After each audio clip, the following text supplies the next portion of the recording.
Hello दोस्तों, कैसे हैं आप सब। तो शुरू करते हैं। पिछली वीडियो में मैंने मध्य प्रदेश एडीपीओ के आपको 35 क्वेश्चन सॉल्व करवाए थे। इस वीडियो में आगे के क्वेश्चन सॉल्व करवा रहा हूं। जैसा कि आप जानते हैं, मध्य प्रदेश एडीपीओ का एग्ज़ाम एमपीपीएससी द्वारा करवाया जाता है, मतलब मध्य प्रदेश सर्विस कमीशन। तो यह 2016 का पेपर है और 2020 या 21 में मध्य प्रदेश एडीपीओ होने की संभावना है। और एमपी एडीपीओ में प्रीवियस ईयर के पेपर आते हैं। मैंने आपको इसका उदाहरण भी दिए थे, एग्जाम्पल भी दिए थे। और सिविल जज में भी इससे क्वेश्चन पूछे जाते हैं, क्योंकि लॉ में क्वेश्चन रिपीट होते हैं, मैंने आपको बताया था। तो शुरू करते हैं आज। तो आपने अगर अभी तक चैनल सब्सक्राइब नहीं किया है तो सब्सक्राइब करें और बेल आइकन को दबा दें, जिससे कि आपके पास एडीपीओ की पूरी वीडियो आती रहें और मैं क्वेश्चन सीरीज भी सॉल्व करवाऊँगा। तो शुरू करते हैं। तो 36 नंबर का क्वेश्चन है, for attestation how many witnesses are required. मतलब अनुप्रमाणन के लिए कितने साक्षीगण आवश्यक हैं। तो ऑप्शन है एक या अधिक, दो या अधिक, तीन या अधिक, या कोई संख्या बेहद नहीं है। मतलब for attestation how many witness are required, तो वन और मोर, टू और मोर, थ्री और मोर, और no number has been specified. तो मतलब अनुप्रमाणन के लिए हमें दो से अधिक साक्षियों की आवश्यकता होती है। तो यह राइट आंसर है और यह आ सकता है। नेक्स्ट क्वेश्चन है ट्रांसफर ऑफ प्रॉपर्टी एक्ट से रिलेटेड कि under the act 1882 which of the following is not included with in the term immovable property. आपने भी प्रीवियस ईयर के पेपर देखे होंगे, कई बार यह क्वेश्चन आया है, इमूवेबल प्रॉपर्टीज में क्या शामिल नहीं होता है या क्या शामिल होता है। तो क्वेश्चन है हिंदी में कि संपत्ति अंतरण अधिनियम 1882 के अनुसार स्थावर संपत्ति में सम्मिलित नहीं है। ऑप्शन है कमजोर मकान, उगती फसलें, रेलवे स्टेशन, या रास्ते का अधिकार। तो इसका राइट आंसर है उगती फसलें का मतलब ग्रोइंग क्रॉप्स। अब बात करते हैं नेक्स्ट क्वेश्चन की। नेक्स्ट क्वेश्चन है 38 नंबर का क्वेश्चन कि बंधक समिति में अभिवृद्धि संपत्ति अंतरण अधिनियम की किस धारा में प्रावधानित है।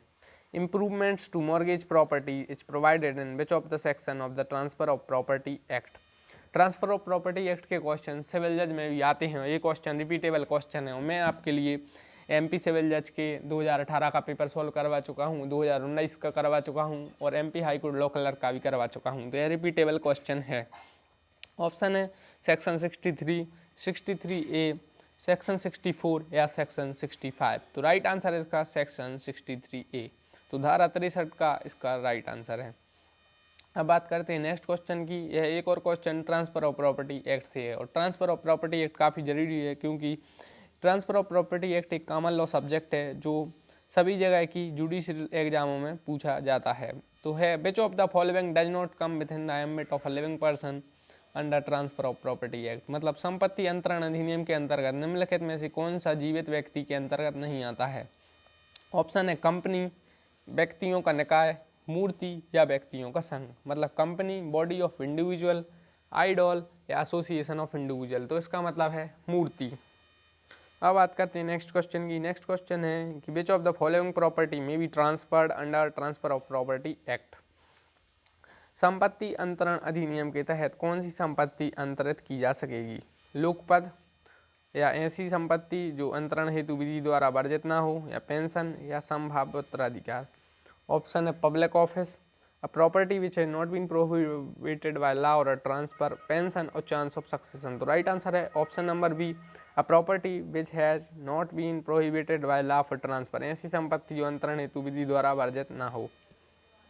नेक्स्ट क्वेश्चन है कि under section 7 of the transfer of property act for a transfer of a property it is not necessary that. मतलब संपत्ति अंतरण अधिनियम की धारा 7 के अधीन संपत्ति का अंतरण करने के लिए यह आवश्यक नहीं है कि। तो क्या आवश्यक नहीं है।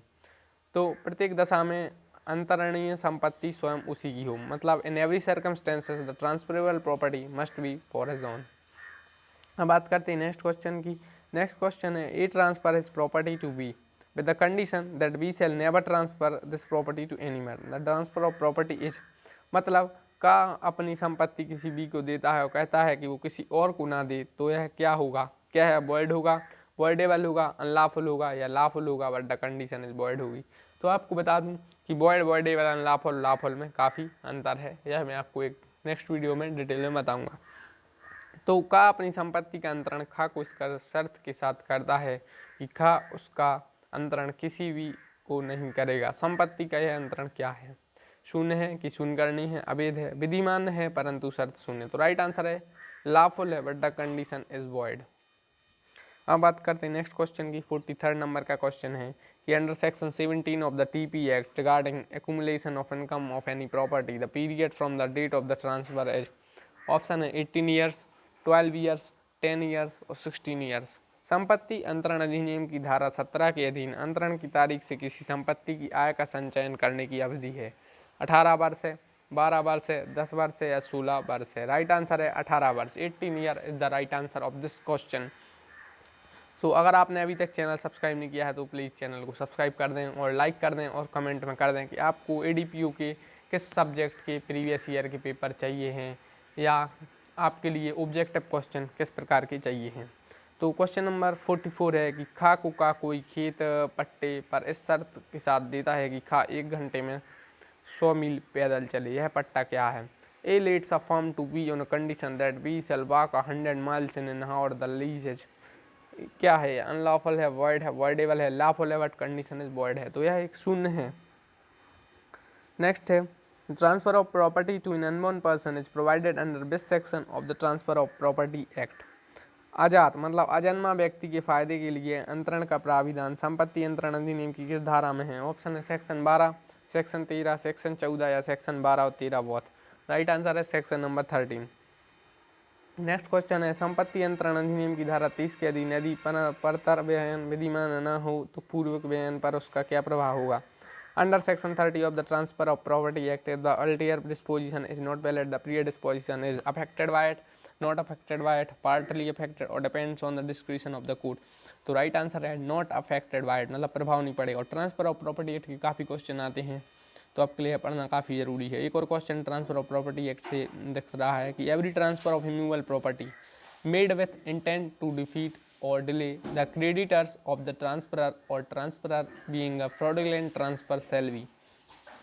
स्थावर संपत्ति का ऐसा अंतरण जो अंतरक के लेनदारों को विफल करने या उन्हें देरी करने के आशय से किया जाता है वह कपटपूर्ण अंतरण होने के कारण होता है। ऑप्शन है वॉइड होगा, वॉइडेबल होगा, लॉफुल होगा कि इमोरल होगा। शून्य होगा, शून्य करनी होगा, वैध होगा कि अनैतिक होगा। तो यह वॉइडेबल होगा, शून्य करनी होगा।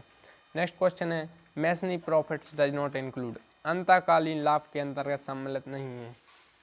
तो इसका राइट आंसर है improvement made by a person in a wrongful position of a property, सदोष कब्जा रखने वाले व्यक्ति द्वारा की गई अतिवृष्टियाँ। अब बात करते हैं नेक्स्ट क्वेश्चन की। नेक्स्ट क्वेश्चन है which among the following is not a civil nature suit, निम्नलिखित में से कौन सा सिविल प्रकृति का वाद नहीं है? और ये सेम क्वेश्चन मैंने आपको एमपी सिविल जज 2018 का पेपर कल परसों सॉल्व करवाया था, उसमें बताया था। ऑप्शन है suit relating to property, suit relating to marriage, suit relating to expulsion from caste, suit relating to specific leave. संपत्ति संबंधी वाद, विवाह से संबंधित वाद, जाति से संबंधित वाद, जाति से निष्कासन संबंधी वाद या विशिष्ट अनुतोष संबंधित बात। तो राइट आंसर है suit relating to expulsion from cast.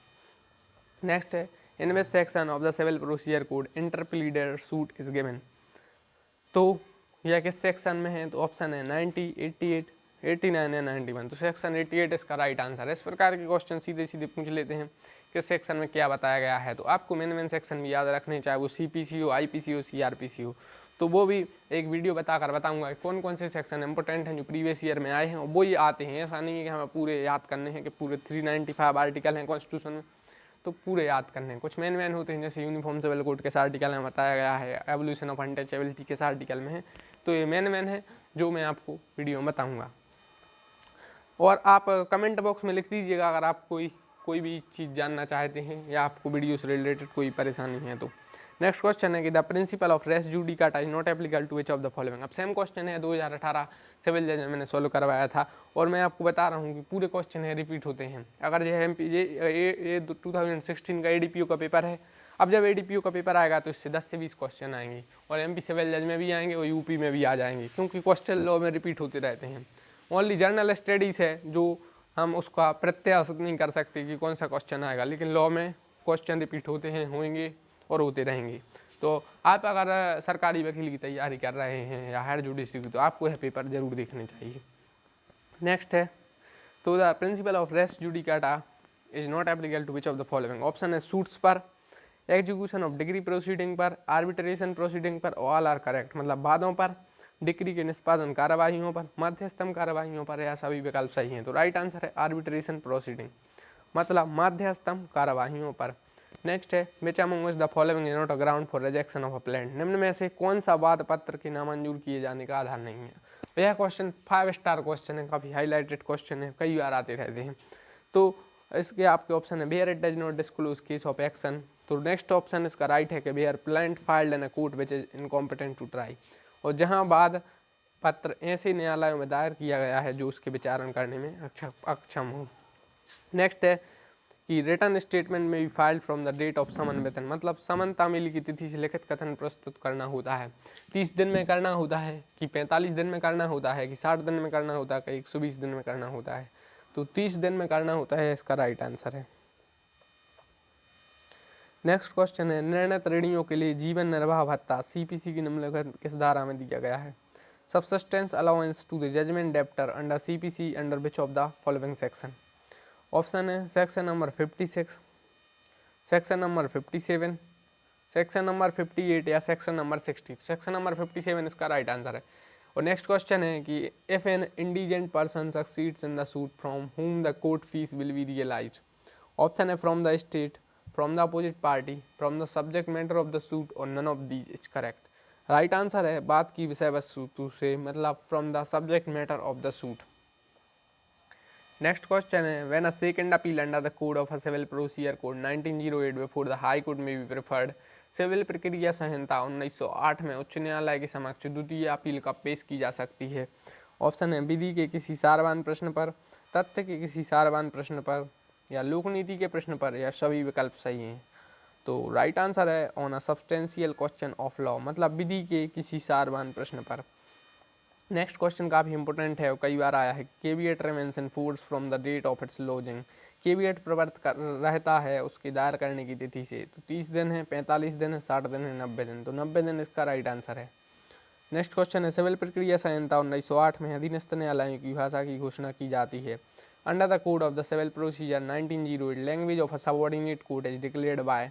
तो सेंट्रल गवर्नमेंट द्वारा, स्टेट गवर्नमेंट द्वारा, high court of the state द्वारा, या सुप्रीम कोर्ट द्वारा। तो राइट आंसर है स्टेट गवर्नमेंट, मतलब राज्य सरकार द्वारा। नेक्स्ट क्वेश्चन है इस suit of a minor is instituted by. एक आवश्यक के लिए वाद संस्कृत किया जाता है। तो ऑप्शन है वाद मित्र द्वारा, संरक्षक द्वारा, विधिक प्रतिनिधि द्वारा, या उपरोक्त में से कोई नहीं। तो इसका राइट आंसर है नेक्स्ट फ्रेंड, मतलब वाद मित्र द्वारा। नेक्स्ट क्वेश्चन कई बार आया है कि सिविल प्रक्रिया संहिता में प्रलक्षित प्रांगण का प्रावधान किया गया है। Constructive res judicata under the CPC 1908 is provided under. तो राइट आंसर है सेक्शन 11 एक्सप्लांटेशन 4, धारा 11 स्पष्टीकरण 4। नेक्स्ट है यदि बात की सुनवाई होने के लिए पुकार होने पर वादी उपसंजात नहीं होता है तो क्या होगा। If the plaintiff does not appear before the court when the suit is called for hearing the suit में भी। तो क्या होगा अगर प्लेंटिफ अपीयर नहीं होता है कोर्ट के सामने हियरिंग के लिए, तो क्या होगा।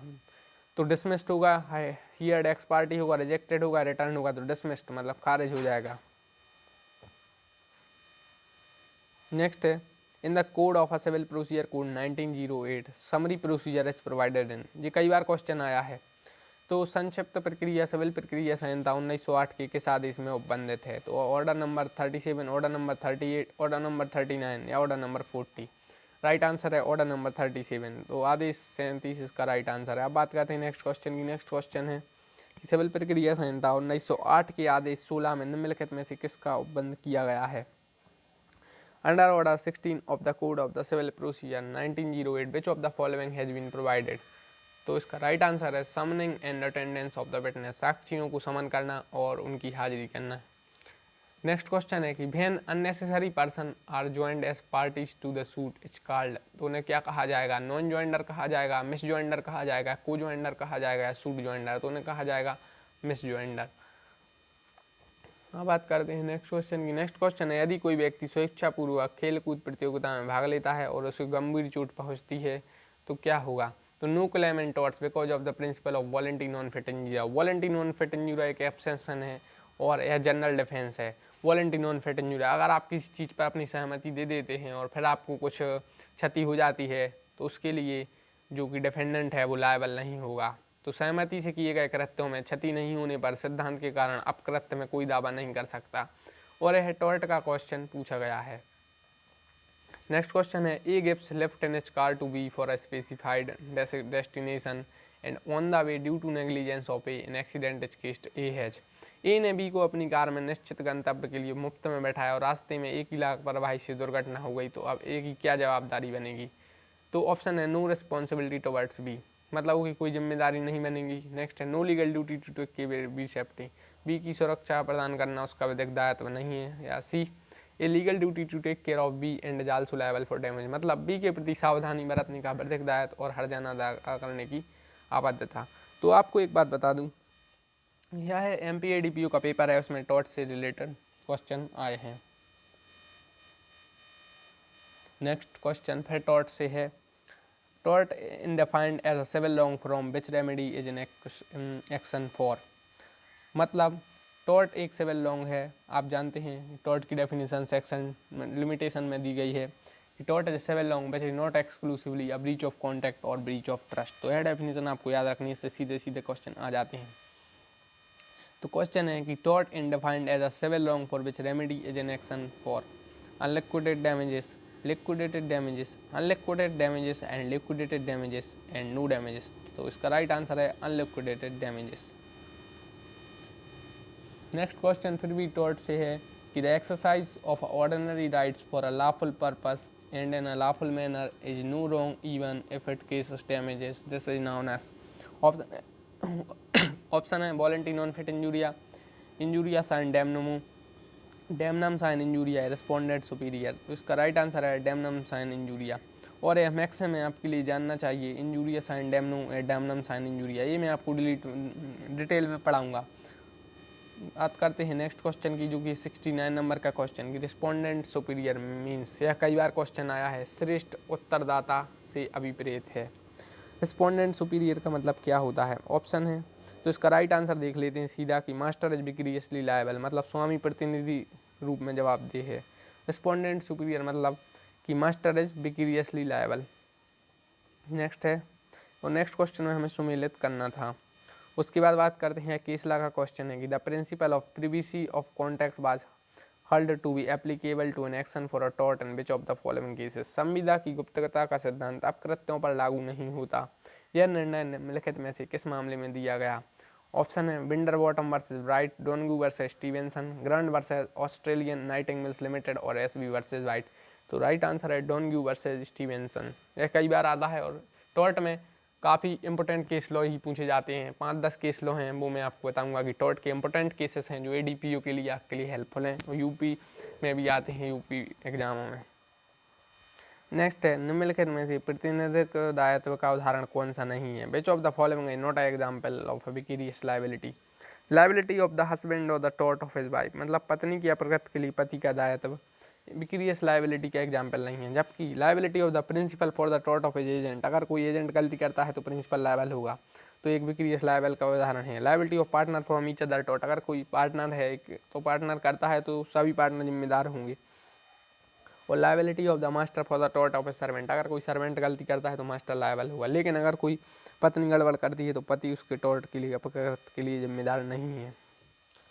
नेक्स्ट 73 नंबर का क्वेश्चन की the rule of absolute liability was propounded bye, काफ़ी इंपॉर्टेंट क्वेश्चन है कि पूर्ण दायित्व का नियम किसने प्रतिपादित किया था? ऑप्शन है जस्टिस भगवती, जस्टिस सोडी, जस्टिस अहमदी और जस्टिस कुलदीप सिंह। एक बात बता दूंगी, जस्टिस कुलदीप सिंह को एक ग्रीन जज कहा जाता है। जी हाँ, कोई बार क्वेश्चन है कि जस्टिस कुलदीप सिंह को क्या कहा जाता है, तो उन्हें ग्रीन जज कहा जाता है। तो जस्टिस भगवती ने रूल ऑफ एब्सोल्यूट लायबिलिटी प्रोपाउंड किया था, पूर्ण दायित्व का नियम जस्टिस भगवती ने किया था। यह 1980 से 90 के दशक की बात है। नेक्स्ट क्वेश्चन है कि which one of the defence to strict liability is based on the maximum voluntary non fit injuria. मैंने आपको कई बार बताया था कि वॉलंटरी नॉन फिट इंजूरिया से क्वेश्चन कई बार आते हैं। तो कठोर दायित्व के बचाव में से निम्न में से कौन सी सूक्ति वॉलंटरी नॉन फिट इंजूरिया पर आधारित है? तो consent the plaintiff, act of God, act of third party या स्टैट्यूटरी अथॉरिटी। राइट आंसर है कंसेंट द प्लेंटिफ। अब बात करते हैं नेक्स्ट क्वेश्चन। नेक्स्ट क्वेश्चन है the rule of absolute liability was laid down in which of the following cases. काफ़ी important question है कि निम्नलिखित में से किस वादों में पूर्ण दायित्व के सिद्धांतों को प्रतिपादित किया गया? ऑप्शन है Rylands versus Fletcher, MC Mehta versus Union of India, MC Mehta versus Union of India, none of this is correct. तो राइट आंसर है MC Mehta versus Union of India. Next question है कि in which of the following cases the Supreme Court of India gave the ruling that sovereign immunity of the state is subject to the fundamental right. Option है Kasturi Lal Ralia Ram Jain versus state of UP, state of Rajasthan versus Vidyavati, People's Union for Democratic Right versus state of Bihar, या Shyam Sundar versus state of Rajasthan. इसका right answer है People's Union for Democratic Right versus state of Bihar. Next question है last opportunity rule is associated with, अंतिम अवसर नियम का संबंध है, तो इसका है कॉन्ट्रीब्यूटरी नेग्लिजेंस से। नेक्स्ट क्वेश्चन है liability in torts depend on, इसका ऑप्शन राइट है इन्फ्रिजनमेंट ऑफ लीगल राइट, कानूनी अधिकार के अतिक्रमण पर। नेक्स्ट है what is the exception to the principle mens rea, आपराधिक मन के विधिक सूत्र का बात क्या है। ऑप्शन है strict liability, use of force, assault और डेसीट, डेसीट मतलब छल। राइट आंसर है स्ट्रिक्ट लायबिलिटी मतलब कठोर दायित्व। अब बात करते हैं नेक्स्ट क्वेश्चन की। नेक्स्ट क्वेश्चन कई बार आया है और एक बात बता दूं, यह MPPSC 2020 में आया था और यह सिविल जज में भी आ चुके हैं और NTPC ग्रुप डी हर जगह आता है कि information technology act 2000 came into force on. कई बार आया है कि इन्फॉर्मेशन टेक्नोलॉजी एक्ट किस ईयर का है और इस बार इन्होंने पूछ लिया किस डेट को यह फोर्स हुआ था। तो सूचना प्रौद्योगिकी अधिनियम 2000 लागू हुआ था। ऑप्शन है 1 सितंबर 2000, 1 अक्टूबर 2000, 17 अक्टूबर 2000 या 17 सितंबर 2000। तो इसका राइट आंसर है 17 अक्टूबर 2000। इस वीडियो में अभी तक हम 80 क्वेश्चन सॉल्व कर चुके हैं अभी तक ADPO के। नेक्स्ट वीडियो में हम आगे क्वेश्चन सॉल्व करेंगे क्योंकि यह वीडियो काफ़ी बढ़ जाएगी। तो अगर आपने चैनल को अभी तक सब्सक्राइब नहीं किया सब्सक्राइब करें, बेल आइकन को दबाएं। और एक बात बता दूं कि लॉ पेपर 2 जो कि ADPO में 2 पेपर होते थे अभी तक 2016 तक, तो लॉ पेपर 2 भी हम डालेंगे। तो उससे पहले आपको एक बात बता दूँ कि आप प्लीज़ अपने दोस्तों के साथ इस चैनल को शेयर करिए ताकि ज़्यादा से ज़्यादा लोगों तक हमारी पहुंच बढ़ सके। तो प्लीज़ आप चैनल को लाइक करके जाइए और कमेंट करिए। तो धन्यवाद।